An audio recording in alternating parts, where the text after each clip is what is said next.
ACC Championship game, Big Ten Championship game, Florida State versus Louisville, Michigan versus Iowa. What prospects do you need to tap into and be on the lookout for? We'll tell you next on Locked On NFL Draft Podcast. You are Locked On NFL Draft, your daily podcast covering the NFL Draft. Part of the Locked On Podcast Network, your team every day. What's up, Locked On family? Welcome back to the Locked On NFL Draft Podcast, the daily podcast covering your favorite draft prospects, part of the Locked On Podcast Network, your team every day. Thank you so much for making Locked On NFL Draft your first listen today and every day. Shout out for being our everydayers, guys. Listen, I'm your boy Damian Parson, always on the ones and twos. You can find and follow me on X at DP_NFL. I'm a national scout and a senior draft analyst. Guys, I got to kick this intro over to my guy, Mr. LSU 2019 national champion with them LSU Tigers, Keith Sanchez. You can find and follow him on X at TheTalentCode. Keep talk to him, baby. What's up, Locked On family? This is Keith Sanchez, man. The other part to this dynamic duo that we like to call the Locked On NFL Draft Podcast, man, where we talk everything college football, we talk everything NFL football, and like we always like to say on the Locked On NFL Draft Podcast, it all starts with the NFL Draft, man. So I want to see shout out to our everydayers. Thank you for tapping in, man. Like we've been saying the past two shows, this is a champ talk. This is championship level content. We're talking championship games, man. These college football games coming up this weekend that are going to dictate a lot of things when we talk about the college football player, but we're going to give you the prospects to watch because we know that that elite level talent usually wins these games, man. These highly tested, closely contested matchups. But DP, we're gonna start this thing off with the Florida State versus Louisville. We're gonna do the Michigan versus Iowa matchup, and then we're gonna give our game predictions. But before we get into that, DP, why don't you hit them with our title sponsor? Download the Gametime app, create an account, and use the code LOCKEDONNFL for $20 off your first purchase. Last minute tickets, lowest prices, guaranteed. Keith, the offensive side of the ball for Louisville, right? And there's a receiver that they have, Jabari Thrash. I believe he's going to the Senior Bowl. It's a guy I got eyes on. And I think you did this week as well. I liked what I saw from him, Keith. Quickness, route running, especially like his game against like Notre Dame. He went against Benjamin Morrison, who's like their top man-to-man cover corner for Notre Dame. And he had some moments where he was out there cooking, man. And it just the ability to be quick, efficient, decisive movements. His footwork is clean. He's competitive. He battles at the catch point. I think this young man has a chance to elevate his draft stock with a big game against a good Florida State Seminoles defense.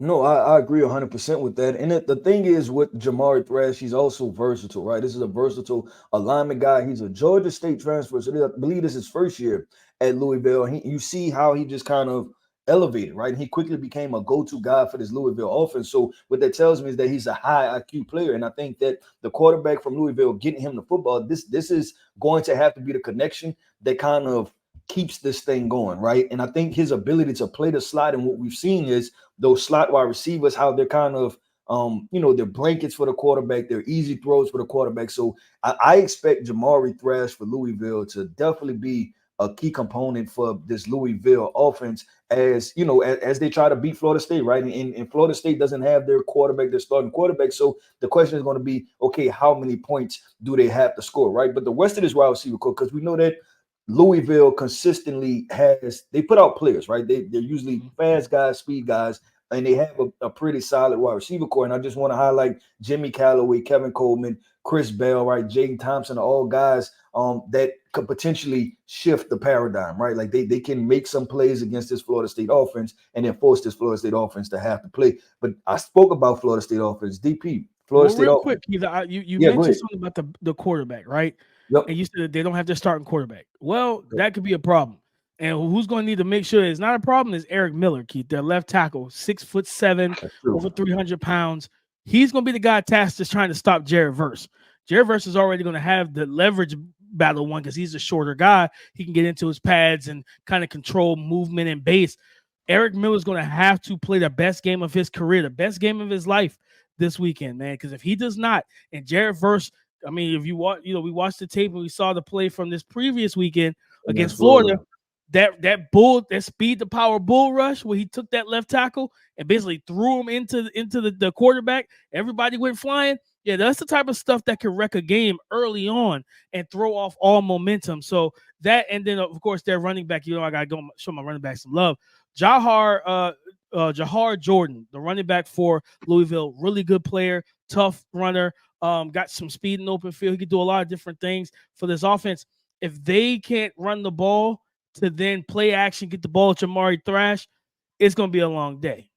Yeah, I agree with you 100%. Let's talk about this Florida State offense who loaded I'm about to say Kevin Coleman, Keon Coleman, Jaheim Bell, Trey Benson, Lawrence Tuafili, the running back. Like this offense is loaded. So I'm gonna ask you who you're looking for. I'm gonna say my guy first, and I think this is a Jaheim Bell type of football game. Obviously, they don't have their quarterback, so they're gonna find ways to get the ball into Jaheim Bell's hand because he's a good run after the catch player. And then also, like we talked about, the middle of the field, right? He's an easy throw, like an easy reception guy. So I expect Jaheim Bell to be a key factor for this Florida State offense. I do too, Keith, because it's gonna be tight easy end, Jaheim completion. Bell, I want to let everybody know. Yeah, tight end. It's gonna be easy completion. He's a move tight end. So you think about that from an NFL term, he's a move tight end. He's not a traditional inline big body tight end. He's a guy that 12 personnel. I always kind of compared him to Aaron Hernandez in terms of his skill set. Guy that can line up in the backfield, take dives and inside runs and handle the run game. He can line up at H-back, line up in the slot. He can move all over the field because he did that at South Carolina. He's a good athlete in open field. He's a tough physical dude that can catch the football. You said that you think it's going to be a Jaheim Bell game.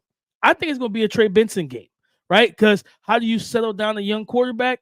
You run the ball, and I think they're going to be able to get the ball. He's coming off a 2-3 touchdown game, and he was their workhorse against Florida.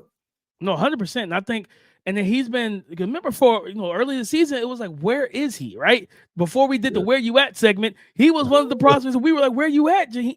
Trey Benson, and they just was, with him and Tuafile, they were splitting carries, and we weren't expecting that. I think now it's going to be a game. He's ever since then he's been on a nice little tear down the back stretch this season, having a strong run, and I think it continues in the ACC Championship game because yes, you have like Jaheim Bell. I think him and Jaheim Bell both will be integral parts to this game plan, and we know about Keon Coleman and Johnny Wilson, right? Like we know about those guys, but I don't know if they're going to be able to get the ball to them consistently with the quarterback. This is a game where you feel like, man, if we can get a lead, we can win this game. You know what I mean? We could just beat them, pound them, like pound this pound the rock, right? And then suffocate them in trying to just take the air out of the stadium.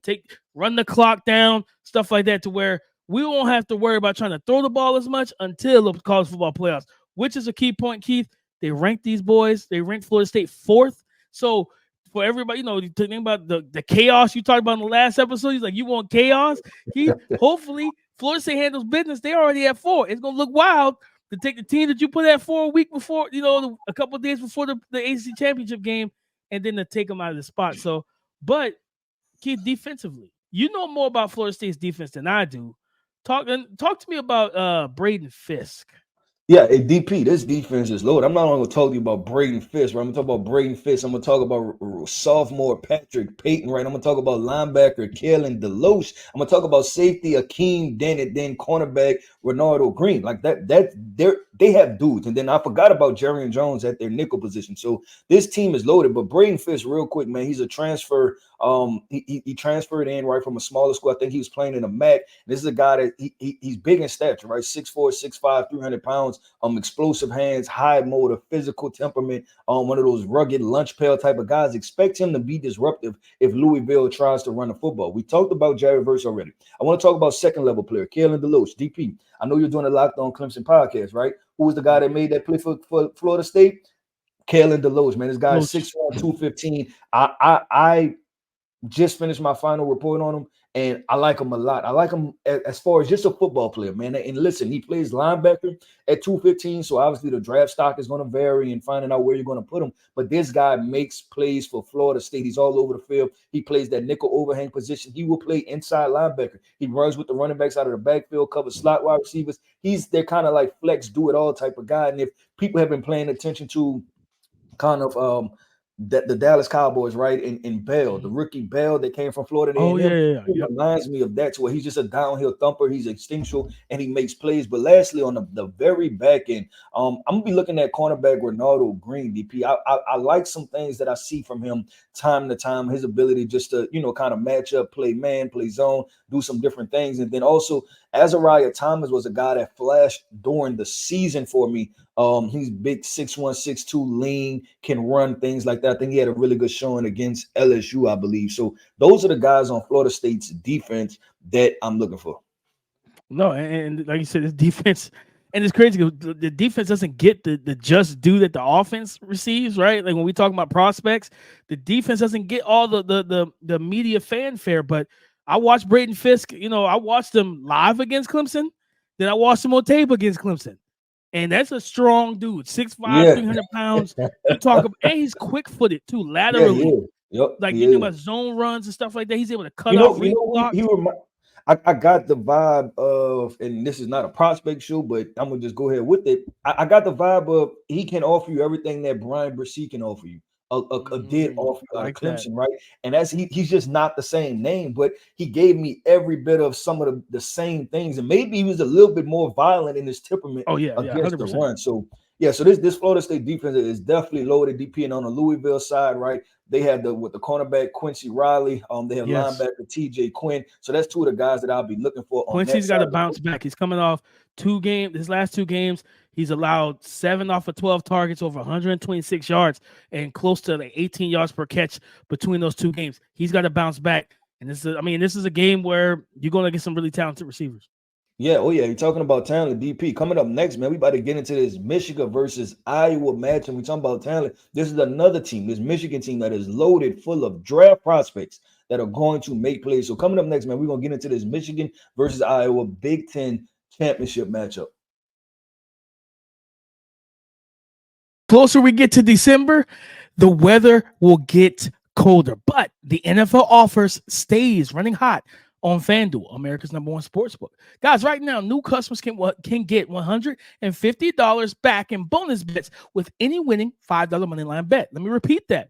Right now, new customers can get $150 back in bonus bets with any winning $5 moneyline bet. That's $150 if your team wins. If you've been thinking about joining FanDuel, first things first, why are you thinking? Okay, let's stop thinking and let's put some action to it and let's go do it. Secondly, there's no better time or place to get in on the action. Why? Because the app is super easy to use. There's a wide range of betting options, including spreads, player props, over-unders, and so much more. So, guys, all you need to do is visit FanDuel.com/lockedon and kick off the NFL season. Visit FanDuel.com/lockedon and kick off the NFL season, because FanDuel is the official partner of the NFL. J.J. McCarthy. Got to start there, right? The guy that this team is so weird. One moment they're letting them throw for 350 yards. Next moment they put the training wheels on them. Keith, DP, I was gonna say who knows if we have to talk about it, right? They may just run the ball 50 times a game and don't even give it to JJ McCarthy. It's like right when you say, oh yeah, JJ McCarthy's a first round draft pick, right?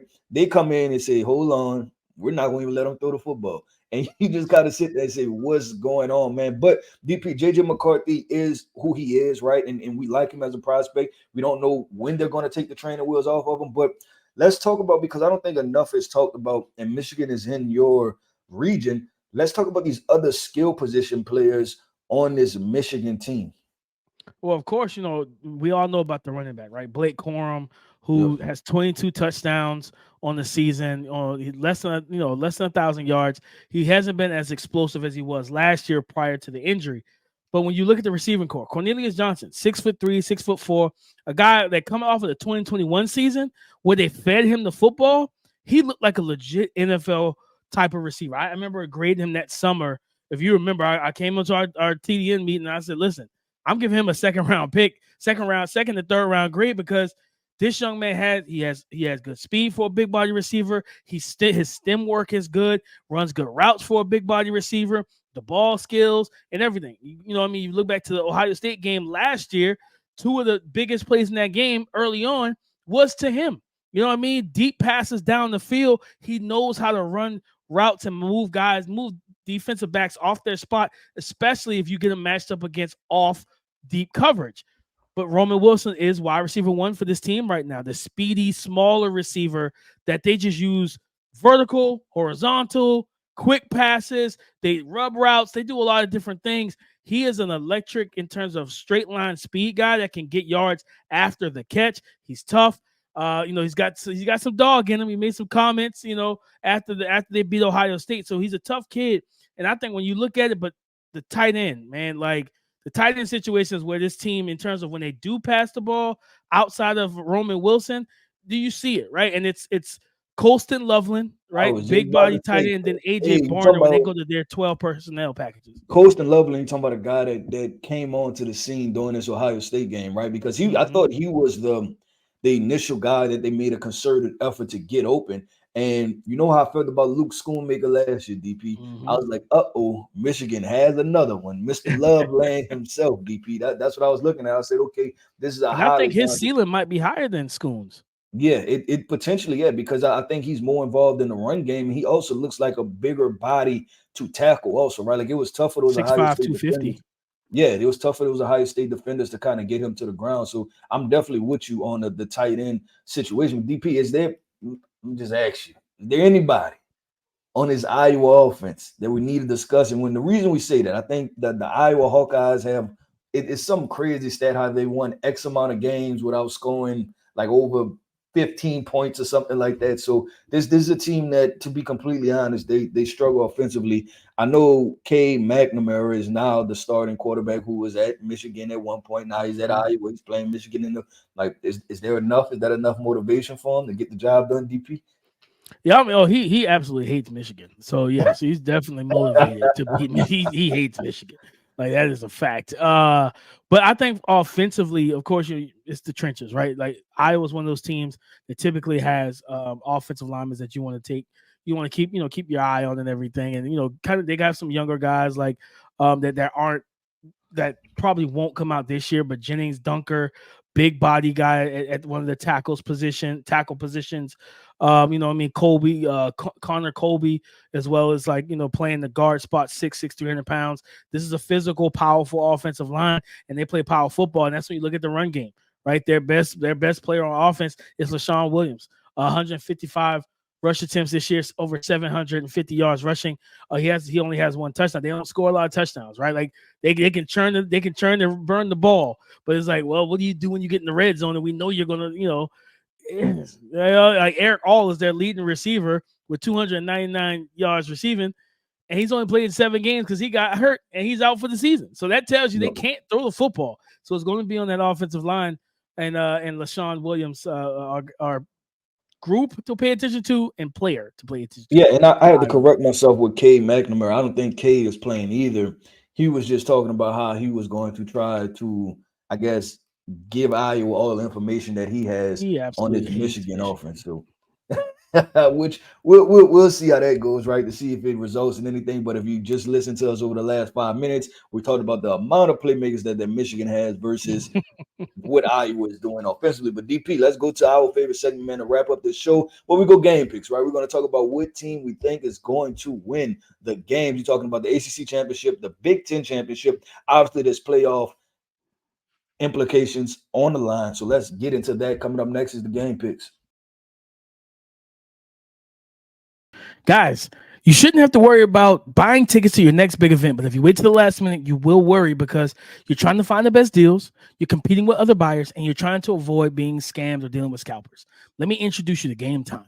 Gametime is a fast and easy way to buy tickets for all the sports, music, comedy, and theater events near you. What else do they offer, DP? Talk to us. Well, let me talk to you then. Last-minute tickets, flash deals, zone deals. Their tickets are easy to find and buy for every kind of event in your area, and you will love. This is the best part. They show the views of all the seats in the venue, so before you purchase your ticket, you know exactly what vantage point you're going to have. For the ACC Championship game, guys, it's not sold out yet, okay? You can go if you're in the Charlotte area, Bank of America Stadium this Saturday at 8 p.m. You can get tickets for Florida State versus Louisville for as cheap as $51.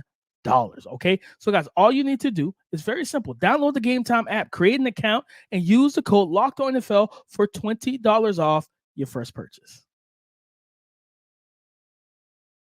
Keith, I think this might be the easiest game pick that we've had all season.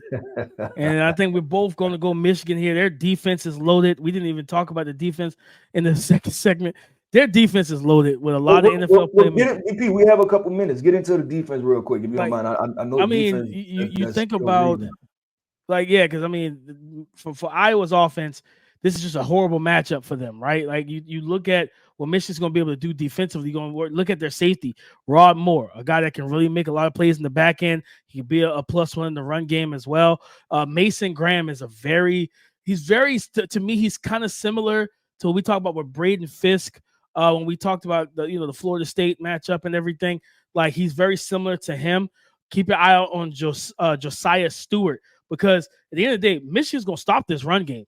Iowa's going to have to throw at some point in this game. Mm-hmm. Josiah Stewart, transfer from Coastal Carolina, short, kind of stout, boxy, stocky frame, a low center of gravity, quick twitch, explosive off the ball. Although he's going to be able to get out there. And Chris Jenkins, one of their best defensive linemen is Chris Jenkins. NFL bloodline. His dad played in the league. This is one powerful man. He plays grown man football on the defensive line. When he's in single block situation, he can two gap and handle double teams as well. He's just so physical at the point of attack. And of course, Will Johnson, Mike Sinstrell, you know what I'm saying? And then Jalen Harrell. To me, Jalen Harrell may be their best true pass rusher. You know what I mean? But it's just like they rotate different guys in, Braden McGregor and everything. So they got a lot of dudes. Junior Colson is another linebacker right at that second level that's rushing the passer, that's blitzing, that's stopping the run. I don't know if he's we won't be able to see Iowa's star corner Cooper DeJean, because this would have been a nice matchup for him. And whenever they threw the ball, we could have got a really good look at him against Cornelius and Roman Wilson and everything. Yeah, I agree with you 100%, man. And so you see how loaded this Michigan defense is, and so you talk about Michigan winning games. Listen, I'm not getting into the sign stealing stuff, but a part of the reason why Michigan won games is because this is a talented roster on both sides of the football, right? They're one of the most talented rosters, point blank period. That's why they're winning a lot of games. But DP, who's gonna win this game? Michigan versus Iowa. Michigan by 20. I'm picking.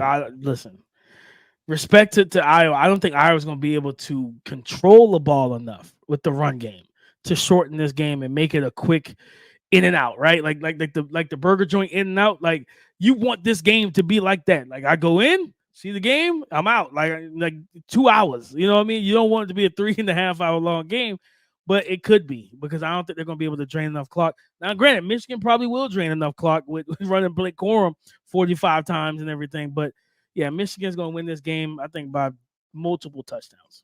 Let me give a public service announcement to the Big Ten right now. I'm misspeaking also.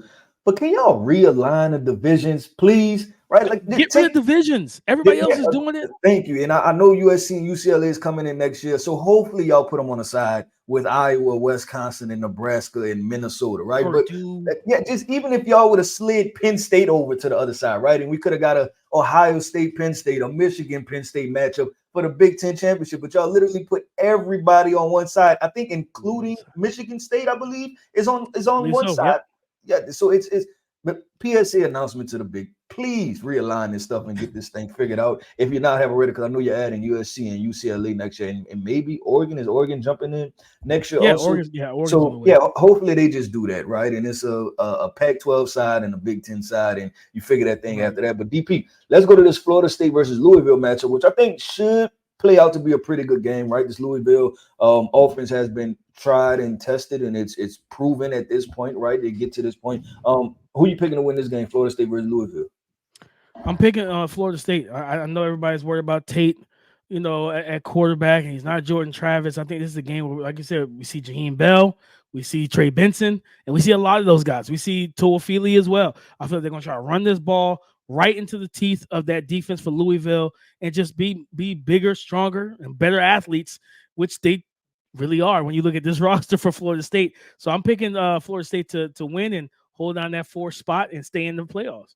DP, I think you're rooting against chaos. I think that's what you're doing, man. No. I want chaos with the Bama game. I want Bama to beat Georgia, create that chaos. You know what I'm saying? Washington, Yeah, I don't want Oregon to win. I want Washington to win. I pick Washington. So yeah, I'm still rooting for some chaos, but I want my boy. I want to see Florida State in the playoffs, man.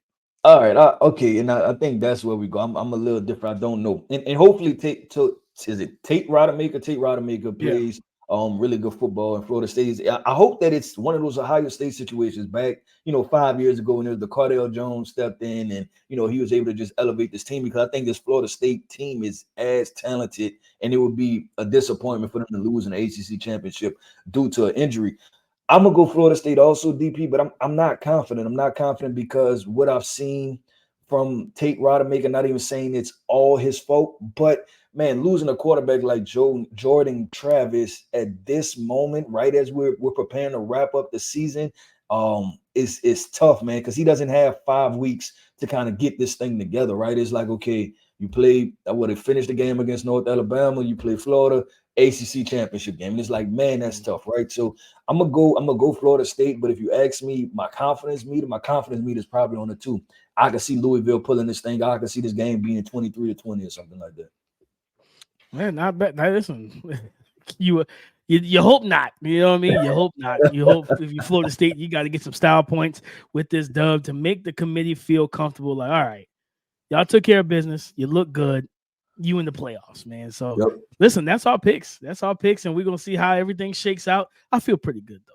Yeah, let's feel pretty good. Man. That wraps up today's show, man. We're jumping into championship games this weekend, man. The college football season is almost over with. The regular season is definitely over with. We're on to championship games, man. We wanted to bring y'all some championship level content as far as talking about these championship games, these high level playmakers, these draft prospects that are going to make plays. I promise you, the names that we've listed all of these past couple of days, these guys will make plays, man.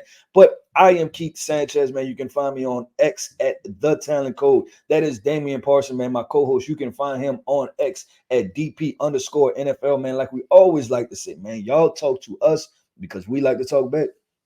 Go subscribe and follow for free wherever you listen to podcasts and on YouTube to get the latest episode as soon as it is available. Thank you for making Locked On NFL Draft your first listen today and every day. Shout out for being our everydayers. Guys, listen, happy Friday. Have a great weekend of just football tonight, football, Saturday, everything, man. Just really tap in and enjoy the weekend. All right. And then we'll be back on Monday to break down everything, whose stock is up. So we're going to react to whenever the playoff committee drops their top 4. We're going to talk about how we feel about it, right? What prospects we're excited to see in the college football playoffs when that is set. But as always, guys, talk to us as we talk back. Come and join the conversation again tomorrow on the Locked On Podcast Network.